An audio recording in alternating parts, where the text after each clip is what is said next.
बेटा चॉकलेट लेनी है? बेटा और चॉकलेट दूं? हाँ अंकल।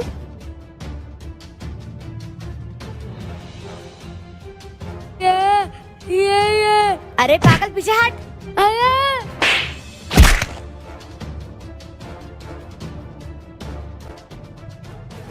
आप यहाँ बैठो, मैं आपके लिए और चॉकलेट लेके आता हूँ। ठीक है अंकल।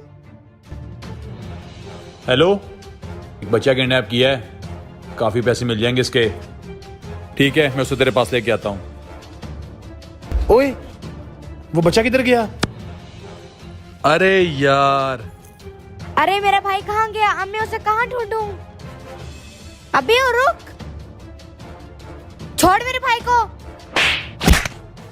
भाई आप ठीक हो? किसी की ज़ाहिरी हालत देखकर उसे बस लो की ना करें।